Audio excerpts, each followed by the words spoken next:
Olá, sejam bem-vindos ao meu canal, Textos de Filosofia para Todos os Níveis. Neste vídeo eu vou abordar o filósofo inglês Thomas Hobbes, um dos maiores filósofos da filosofia moderna, mais especificamente um dos maiores filósofos políticos da filosofia moderna. Eu vou abordar especificamente 2 capítulos da sua principal obra chamada Leviatã. A edição que eu tenho do Leviatã é uma edição já bem antiga da coleção Os Pensadores, uma coleção super importante no mercado editorial brasileiro, né, que em algum momento da sua existência já se preocupou em informar as pessoas e fornecer bons materiais para as pessoas a um custo bem acessível. Eu comprava a coleção Os Pensadores em banca de jornal. Hoje em dia tem muitos jovens que nem sabem mais o que é uma banca de jornal e o que significou uma banca de jornal. Então se comprava Os Pensadores sei lá, a 15, 20 reais nos dias de hoje, né? Nos preços dos dias de hoje. Bom, o Thomas Hobbes, como eu já destaquei para vocês, já disse para vocês, é um filósofo moderno. Ele viveu entre 1588 e 1679. Portanto, o Hobbes ele estava ele viveu uma época na qual havia já uma transição entre a velha doutrina escolástica, baseada toda nas obras do Aristóteles, que predominava na academia. A doutrina aristotélica ela era considerada como um conhecimento absoluto sobre todos os assuntos, sobre todos os temas, inclusive sobre o conhecimento da epistemologia, conhecimento científico, conhecimento de como funciona a natureza. Então, esse conhecimento aristotélico já estava sendo substituído por quê? Pela ciência moderna. A partir do Galileu, depois veio Newton, nós temos o Kepler na astronomia. Era uma nova forma de abordar a natureza, era uma nova forma de representar a natureza de forma mecânica, é uma nova forma de um método de se fazer ciência pelo método matemático. Você estabelecia relações matemáticas entre os fenômenos da natureza, né? Você estabelecia uma concepção mecânica das relações entre os objetos que estão em movimento, estabelecia novas leis. O grande artífice dessa confluência entre ciência moderna e filosofia, no meu entender, é o Descartes, que é considerado, entre aspas, o pai da filosofia moderna, porque foi ele, no fundo, quem sistematizou e lançou as novas bases do conhecimento científico justificado, argumentado pela filosofia, e trouxe novas ideias metodológicas, novas formas metodológicas de abordar a natureza e de fazer a pesquisa das leis da natureza, estabelecendo novas leis científicas que exprimiam esse novo jeito de ver a natureza e de encarar como a natureza deve ser conhecida cientificamente. Então, eu penso que o Hobbes ele participa não só das principais reflexões políticas da modernidade, como ele também, claro que em menor proporção, ele participa e ele compartilha desse novo conhecimento. Né? Então, Hobbes ele é um entusiasta do mecanicismo, da nova ciência moderna, e ele também ele entra em diálogo direto com o Descartes. Ele também concebe que o homem é um ser, possui 2 substâncias, uma substância pensante e uma substância material.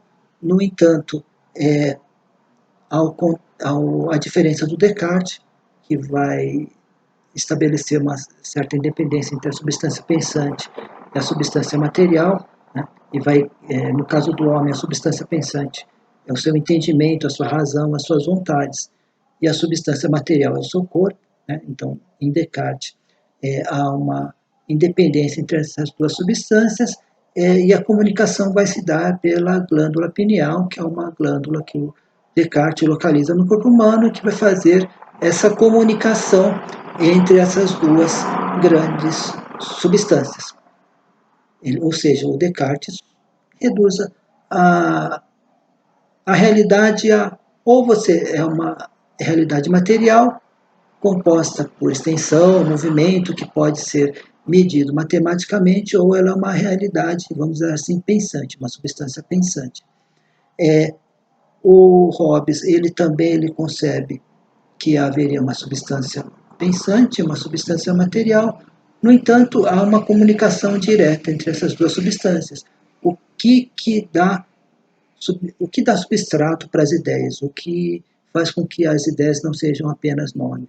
Ora, é a experiência. Então, a origem de todo conhecimento viria das experiências e dos nossos sentidos. Não há por que conceber uma substância que vai fazer a ponte entre a substância material e a substância pensante. Né? Para o Thomas Hobbes, que é um empirista, tudo vem da experiência e da percepção que nós temos das coisas externas. E a partir daí nós vamos pensar essas coisas. Então tudo é parte do dado empírico, né, das nossas experiências. Por que eu estou ressaltando isso? Porque eu tenho uma hipótese de que o Hobbes, mesmo nas suas teorias políticas, ele tem uma influência muito grande, eu diria uma influência quase decisiva, da sua concepção de conhecimento mais amplo, de conhecimento da realidade física, vamos dizer assim, de conhecimento da natureza, de conhecimento científico. Tudo isso ele leva em conta ao conceber a sua teoria política. Eu não saberia dizer exatamente como, em detalhes, eu não saberia argumentar em detalhes como existe essa relação, mas que existe, existe. Tá? Então, eu acho que alguém dedicado a estudar mais detidamente o Hobbes poderia enveredar por esse caminho, fazer uma pesquisa entre a concepção, entre a teoria mecanicista, o empirismo hobbesiano e a sua concepção política. Eu acho que está tudo relacionado dentro de um pensamento todo estruturado e orgânico do Thomas Hobbes. Né? Bom, agora em relação ao Leviatã, né, eu vejo o Leviatã, eu interpreto o Leviatã como a justificação do Estado absolutista. Por que tem que existir o Estado absolutista? E por que tem que existir, antes de tudo, o Estado moderno? O que é o Estado moderno e o que é o poder absoluto dentro desse Estado moderno? Então, por que tem que existir um Estado moderno que seja absolutista? Essa é a grande questão que o Hobbes vai tentar responder no Leviatã. O Leviatã, basicamente, ele é dividido em 4 grandes partes. A primeira parte do homem, a segunda parte do Estado, a terceira parte do Estado cristão, a quarta parte do reino das trevas. Atualmente, contemporaneamente, eu posso dizer que as 2 primeiras partes são as partes que mais interessam na nossa leitura do Leviatã, o que não impede em absoluto que vocês leiam, ou que qualquer pessoa leia, o Leviatã inteiro, né? Mesmo que você não seja especialista. O Leviatã é um livro extremamente rico em reflexões, inclusive em reflexões para a nossa realidade atual. O objetivo aqui desse vídeo é apenas incentivá-los a que vocês leiam o texto todo. O objetivo do vídeo não é nem dar o resumo do Thomas Hobbes e tampouco fazer uma análise inteiramente detalhada e exaustiva, uma análise acadêmica desse texto. Eu pretendo fazer uma análise, é claro, e uma interpretação para que vocês possam continuar com as próprias pernas e que vocês possam tirar as suas conclusões. Tá? Então, eu vou abordar aqui dois capítulos da primeira parte do Homem. Ora, o que é interessante no Thomas Hobbes e em vários filósofos, ou praticamente todos os filósofos da modernidade que pensaram a política, todos eles, antes de elaborarem uma concepção de Estado, antes de elaborarem a estrutura de Estado, de como o Estado deveria funcionar nas relações humanas, todos antes eles abordam, fazem uma antropologia filosófica, abordam o que é o homem, como o homem é. Por quê? Porque eu não posso criar um Estado se eu não souber quem nós somos. Aí seria um Estado que não serviria para o homem, serviria para qualquer outro ser, menos para o homem. Então, todos eles tentam justificar a criação do Estado moderno, a partir do que eles entendem que seria a natureza humana. Né? O que é a essência humana? Quais são as características partilhadas por todos os homens? Então, é por isso que, antes de falar das funções do Estado, todos eles elaboram uma teoria antropológica no sentido filosófico do homem. Bom, os dois capítulos que eu vou abordar da primeira parte, que é do homem, são talvez os dois capítulos mais comentados e mais famosos, mas eu também não vou fugir muito disso. Né? Eu não escolheria capítulos que são menos conhecidos, porque eu acho que esses dois capítulos eles retratam bem o pensamento do Thomas Hobbes e a concepção do Thomas Hobbes tem do ser humano e da sociedade e de como deveria ser o Estado. Então são esses dois capítulos que eu considero capítulos muito importantes dentro do Leviatã, que é um livro muito vasto. Então eu vou abordar o capítulo 13 da condição natural da humanidade relativamente à felicidade e à miséria. Ora, o que me chama a atenção já logo nesse título do capítulo 13 é que ele fala da condição natural do homem e dá dois atributos completamente contrários, a felicidade e a miséria. Né? Mas só adiantando, ele vai falar basicamente da condição da miséria humana. Né? O Hobbes tem uma abordagem que é uma abordagem negativa do ser humano. E o outro capítulo que eu vou abordar é o capítulo 14, da primeira e segunda leis naturais e do contrato. Então, eu vou começar com o capítulo 13, que ele fala da natureza humana. Né? A tese principal do Thomas Hobbes, nesse capítulo, é de que todos os homens são iguais, tanto do ponto de vista corporal, material, quanto do ponto de vista do espírito. O que seria o espírito aqui? Seria o pensamento, seria as vontades, os desejos do homem, o entendimento do homem, a faculdade de entendimento, a racionalidade. Evidentemente que há os mais espertos e os menos espertos. Há os mais inteligentes, vamos dizer assim, e os menos dotados da capacidade do entendimento. Há diferentes vontades. No entanto, isso não impede de nós considerarmos os homens como iguais. Nós vamos ver mais em detalhe mais para frente.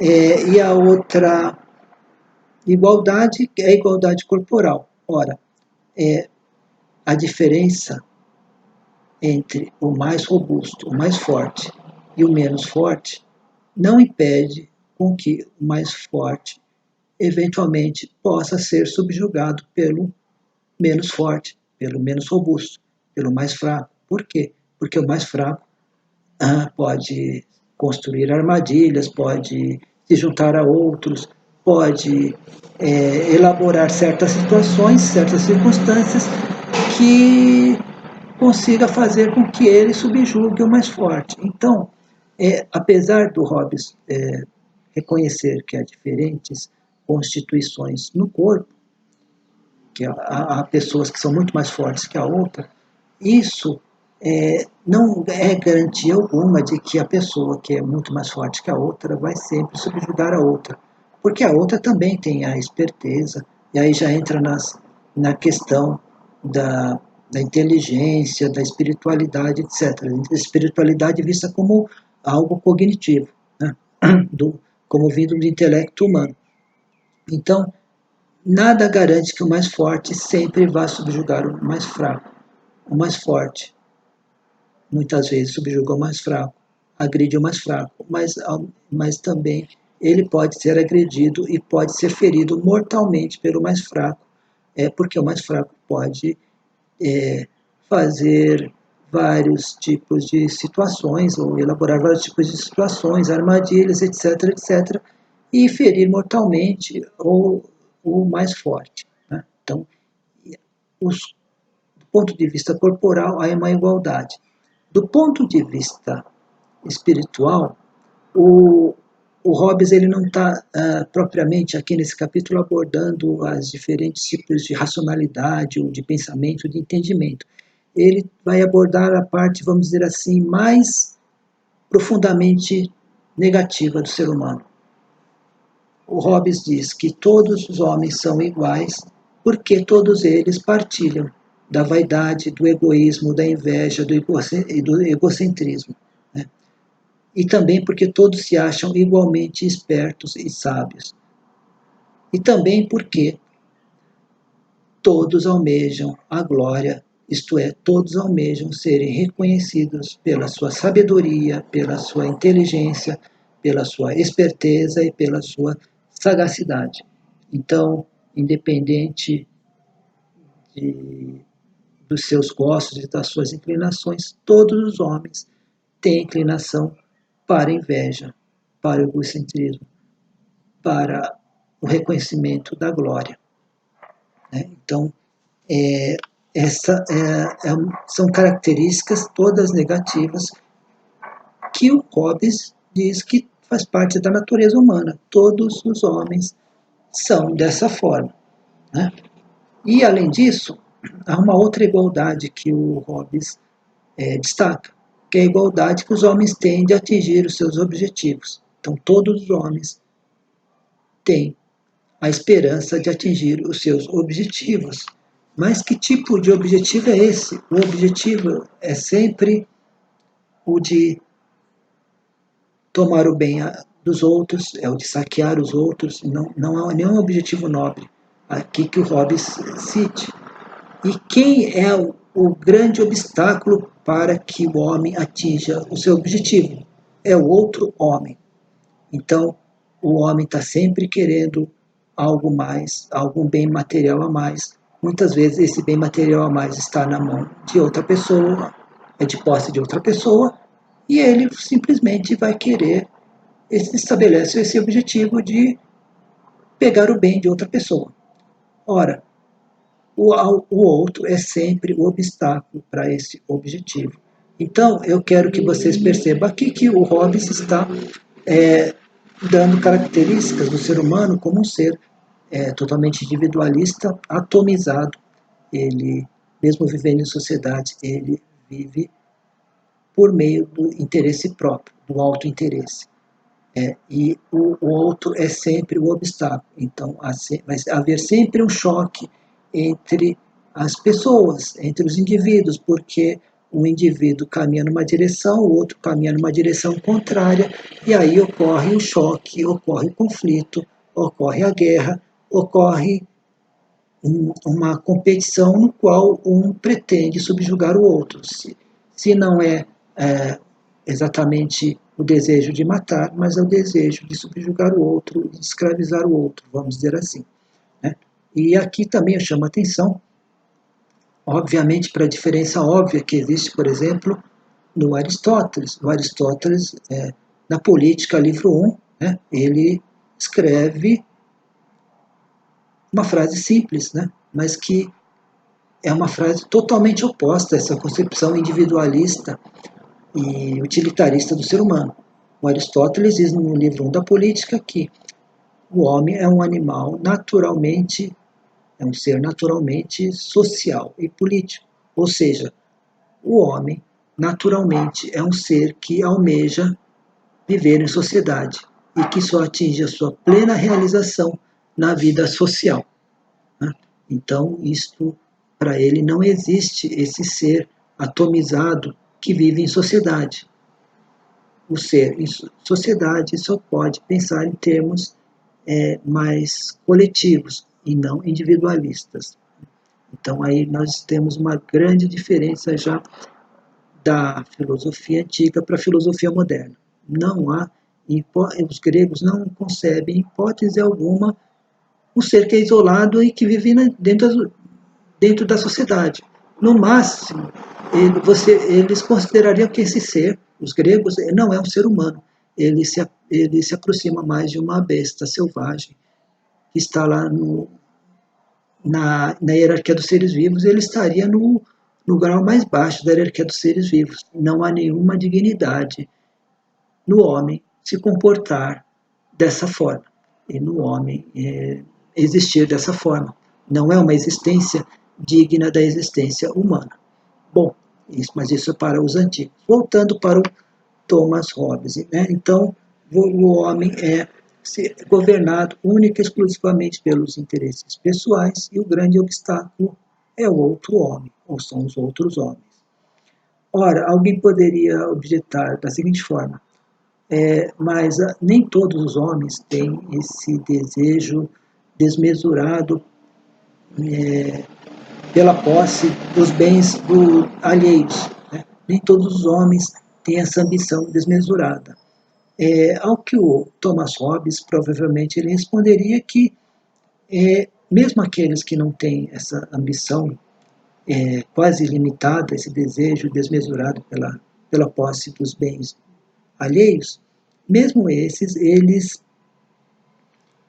eles têm que, vamos dizer assim, eles tendem a adotar um comportamento que é mesquinho, que é egoísta, que é egocêntrico e que é um comportamento agressivo também. Por quê? Porque, no fundo, eles querem preservar os próprios bens e, em última instância, eles querem preservar a vida. Se eles não forem mesquinhos, egoístas e egocêntricos, o outro vai subjugá-los. Então, ele não pode esperar passivamente que o outro venha feri-lo mortalmente. Ele não pode esperar passivamente que o outro venha tomar os seus bens. E muitas vezes, né, aquele velho ditado: a melhor defesa é o ataque. Você vai atacar para que você não seja atacado. Então, as próprias condições postas nesse tipo de sociabilidade induzem mesmo aqueles indivíduos que não têm tanta ambição assim a se comportarem da mesma forma como os indivíduos que têm ambição em demasia, né? E isto iguala a todos. Isto iguala a todos na nossa miséria humana, né? Isso iguala a todos, mesmo porque todos têm o desprazer da companhia dos outros homens. Ora, o Thomas Hobbes, ele então aponta, para resumir essa parte, 3 causas da discórdia entre os homens. A competição, né? Então os homens competem entre si e pela posse dos bens. Eles querem acumular bens, então isso gera uma competição e vai gerar, obviamente, a discórdia entre os homens. A segunda causa da discórdia entre os homens é a desconfiança. Ora, você nunca vai estar seguro na sua vida. Quando uma pessoa se aproxima de você, você nunca vai saber se ela está com boas intenções ou se ela está querendo roubar o que lhe pertence, né? Então você está andando tranquilamente em qualquer lugar, outro ser humano vai se aproximando, né? E o sentimento que aflora não é um sentimento de simpatia, de amizade, mas é o sentimento de desconfiança. A terceira causa da discórdia é o desejo da glória, é você ser reconhecido pelos seus semelhantes como o mais espertalhão, o mais sábio, o bambambam, bam, bam, o dono da situação, não é? Então, é essa a beleza, a maravilha de descrição que o Thomas Hobbes faz do ser humano e das relações que os seres humanos estabelecem entre si. Ora, aqui eu tenho mais um esclarecimento para fazer. Tanto Hobbes, quanto, por exemplo, John Locke, quanto o Jean-Jacques Rousseau, vários filósofos da modernidade que são ditos contratualistas. O que significa contratualismo? Na origem do Estado moderno, segundo os filósofos contratualistas, está no contrato social. O que é o contrato social? É um pacto que as pessoas fazem, as pessoas que vivem em determinadas sociedades fazem, para que para a criação do Estado. Então, elas fazem um acordo mútuo, é uma convenção, elas fazem um acordo e esse acordo tem que valer para quê? Qual o objetivo? Para criar o Estado social e político no qual nós conhecemos. Toda essa descrição do Thomas Hobbes, ela se dá no estado pré-social, vamos dizer assim, pré-político, se dá no estado de natureza. Então, todos os filósofos vão descrever dois estados bem distintos. O estado natural é anterior ao estado de natureza. O que é o estado natural? O estado natural é o estado ou a sociedade que os homens vivem antes do estado social e político. Muitas vezes é um estado onde não há leis escritas, não há leis convencionais, vamos dizer assim, frutos de convenção. Mas é um estado que é baseado nos impulsos humanos e em algumas poucas noções de direitos, mas que seriam direitos também naturais, não são direitos criados pelos homens. Né? Então, toda essa situação que o Hobbes está descrevendo vem do estado de natureza, ou seja, o estado pré-social, o estado pré-político. E o que tem nesse estado de natureza? Ora, há uma guerra, segundo Hobbes, então, permanente entre as pessoas. Ora, guerra permanente não significa que todos os dias há saques, roubos, mortes. Vamos supor, mesmo que exista numa sociedade um determinado período, entre aspas, de trégua, em que não exista, em que não houve nenhum tipo de saque ou não houve nenhuma morte violenta, mesmo nesses períodos, entre aspas, de trégua, continua-se com o estado de guerra permanente. Por quê? Porque o estado de guerra permanente é aquele estado em que as pessoas têm medo uma das outras. Pode não ter acontecido nenhum homicídio hoje, no entanto, hoje eu permaneci com medo, desconfiado do outro, não sabendo que o outro vai querer fazer comigo. Então, esse é o estado de guerra permanente. É uma tensão permanente. É o medo que você tem do outro, que o outro vai te atacar. Você não tem, é um estado no qual você não tem garantia nenhuma de que a sua vida está sendo preservada. A sua vida está em risco permanente. Né? Então, esse que é o estado de guerra, o estado da hostilidade permanente entre os seres humanos. É por isso que as pessoas começam a conceber um poder soberano que seja forte, que seja suficientemente forte, que esteja acima da sociedade, um poder soberano que imponha a ordem e garanta a paz, mas garanta, sobretudo, o direito à vida. Você vai fazer um pacto social, você vai fazer um contrato entre os integrantes da sociedade para criar um poder forte para que ele cumpra o principal motivo que lhe foi atribuído, que é a conservação da vida de todas as pessoas. Então, é só esse poder soberano absoluto que vai fazer com que cesse a guerra de todos contra todos. Só um adendo aqui, o Thomas Hobbes, ele dá destaque a duas grandes paixões. O que seria paixões, que eu estou concebendo como paixões? Algo como o patos, grego, não? É algo que provoca as suas emoções, pode provocar de forma, é algo externo que provoca as nossas emoções internas, que são internas. Então você pode provocar tanto paixões no sentido positivo, alegria, regozijo,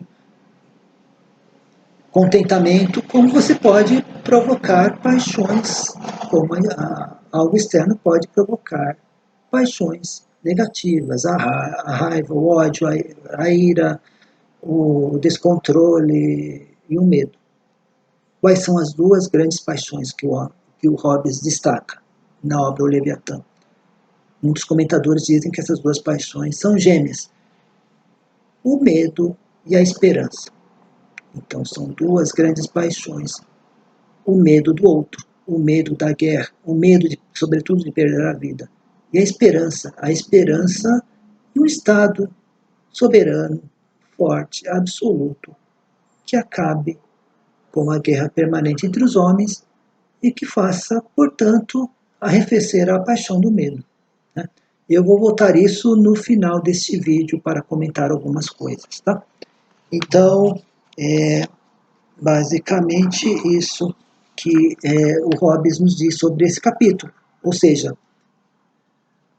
só para encerrar o capítulo das paixões, por enquanto, o homem é movido por essas duas paixões que são aparentemente antagônicas, o medo e a esperança. Né? Então, agora eu vou para o capítulo 14, da primeira e segunda leis naturais e dos contratos. Né? Então, ele vai falar de leis naturais e de direitos de natureza, nesse capítulo, e de como, a partir das leis naturais, dos direitos da natureza, alguns contratos para a criação do Estado moderno, eles podem ser feitos. O direito da natureza, ele diz o Thomas Hobbes, que é a liberdade usada pelos homens valendo-se da razão. Então, o homem é um ser racional, ele é um ser livre e essa liberdade é um direito que cabe ao homem. Ora, mas como o Aristóteles como Thomas Hobbes concebe a liberdade, né? Aliás, de uma forma oposta do Aristóteles. A liberdade não está em sociedade, a liberdade é totalmente individual. A liberdade é a ausência de impedimento externo. Isso me faz lembrar, por exemplo, guardado as devidas proporções, a lei da inércia. Né? Um corpo permanece em movimento desde que nenhum obstáculo lhe seja imposto. Você permanece livre desde que nenhum obstáculo, nenhum homem imponha limite à sua liberdade. Então, se ninguém impor o limite à sua liberdade, nenhuma causa externa impor o limite à sua liberdade, você vai e vai fazendo as coisas que lhe derem na telha. Você vai. Essa concepção totalmente atomizada, vamos dizer assim, individualista, que o Hobbes tem. Né? Eu diria uma concepção mecanicista, vamos dizer assim. Né? Talvez ele tenha tirado essa ideia da própria física, né? Da ideia mecânica da física. Além do direito de natureza, há a lei natural, que é uma regra geral que impõe que o homem conserve a sua própria vida e a defenda. Ou seja, uma lei natural que o homem não precisa obedecer, porque é inerente a todo homem. Ninguém quer morrer. Ninguém quer morrer, principalmente. E além disso, ninguém quer morrer de forma violenta, né? Sendo atacado pelo outro, sendo, sei lá, degolado e tudo mais pelo outro. Então, todo mundo vai querer preservar a sua própria vida. Essa é a lei natural. Só que há uma outra lei natural que ele vai evocar, é que a lei natural, nessa segunda lei natural, ela é o oposto ao direito natural à liberdade. Por quê? Diante do estado de guerra, diante do estado de natureza, Qual a conclusão que os homens chegam? Todos devem renunciar ao seu direito natural à liberdade, deve entregar essa liberdade para um poder que lhe é superior. Eles o fazem de forma consciente, de forma racional. Eles devem fazer de forma racional. Ora, se todos forem livres dessa forma, o que está ameaçado? Está ameaçada a primeira lei natural, que é a preservação da vida. Então, qual é a segunda lei natural? A segunda lei natural é que o homem não pode continuar vivendo em sociedade sendo livre, tendo essa liberdade desenfreada. Então, todos vão abrir mão da sua liberdade natural em nome da paz, de uma paz geral, para que todos preservem a primeira lei natural, que é a sua própria vida. Então, você transfere um direito, é uma transferência mútua para um poder soberano absoluto. Né? Então, só que qual é a grande questão aqui? Esse poder soberano absoluto, ou seja, soberano porque ele está acima da sociedade, ele vai regular as sociedades, ele vai ser um poder forte que vai impor a ordem. Esse poder soberano só tem a sua, vamos dizer assim, a sua justificativa de existir enquanto ele preservar a vida dos seus súditos. A partir do momento que esse poder soberano não preserva mais, não garante mais a vida dos seus súditos, do que adianta esse poder soberano? Ora, é melhor voltar para o estado de natureza. Né? Então, de uma certa forma, vamos dizer assim, o Hobbes ele está justificando algum tipo de rebelião contra o monarca, um poder soberano. Por quê? Porque ele não está cumprindo mais a tarefa fundamental, primordial, a qual ele foi escolhido, pela qual ele foi criado. Tá? Ora, mas mesmo assim, o pacto é feito pelos contratados, né? E nenhuma das partes pode romper, né? O Estado não faz parte dos contratantes, mas, no entanto, ele deve organizar esse contrato. Né? O pacto é um ato de deliberação que aponta não só para a época na qual ele foi feito, mas ele aponta também para o futuro. Senão, ele não tem o porquê de existir. Eu não posso fazer um pacto que dure um ano. Ele tem que durar o máximo de tempo que for possível. Né? Então, não é. Então, não há essa possibilidade de que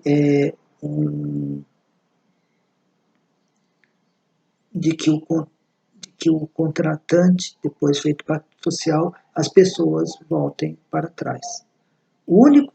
Há vários tipos de pactos sociais para a criação de vários tipos de Estado. O Hobbes ele enfatiza esse Estado soberano, forte, poderoso. Né? No entanto, o Hobbes volta a reafirmar: não é possível se validar. O único tipo de pacto que não é possível se validar é aquele no qual o contratante ele renuncia à defesa da sua própria vida. Ou seja, essa lei natural ela não pode ser rompida. Nem o poder soberano absoluto pode tirar a vida do seu súdito. Se o poder soberano absoluto tentar tirar a vida do seu súdito, por exemplo, o seu súdito tem todo o direito, talvez até o dever, de defender a sua vida, os súditos se organizam e fazem uma rebelião e derrubam o soberano. Não há um pacto, não é possível um pacto no qual um dos lados se comprometa a renunciar à defesa da sua própria vida. Porque, no fundo, qualquer tipo de pacto, seja de que natureza ele for, um pacto que gera o Estado moderno, ele tem que se comprometer a basicamente defender a vida das pessoas. Ele foi criado para que as pessoas para que ele crie mecanismos para que as pessoas vivam, né? E as pessoas não podem abrir mão de defender as suas próprias vidas. A pessoa não pode abrir mão de renunciar à sua própria vida.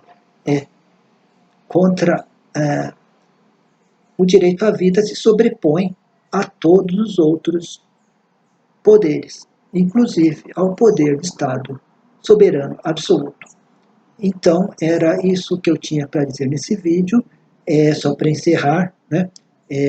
Eu estava pensando aqui, né, no que falar sobre as duas grandes paixões que movem o ser humano, que o Thomas Hobbes tanto fala, que é o medo e a esperança, né? Então, eu acho que, em grande parte, é por isso que a leitura do Thomas Hobbes é atual nos dias de hoje. Por quê?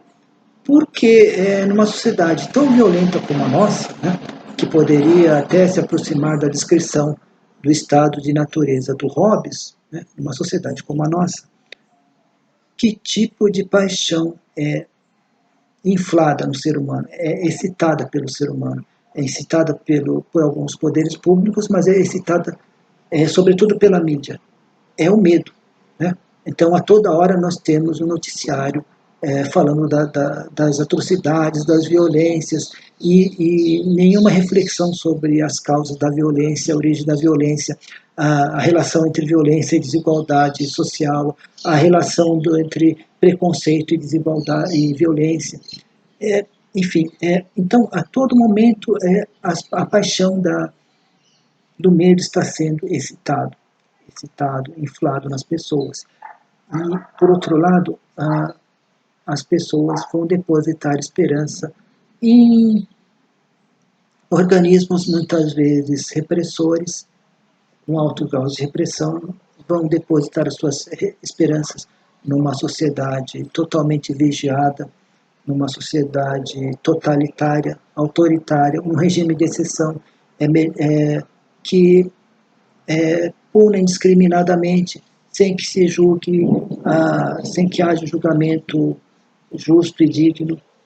Então, a esperança é depositada sempre em figuras autoritárias, em governos autoritários, em organismos públicos que muitas vezes descumprem ordens judiciais e passem a impressão de que estão sendo organismos que punem severamente, não? Por conta do quê? Por conta de que a paixão do medo está sendo inflada a todo momento.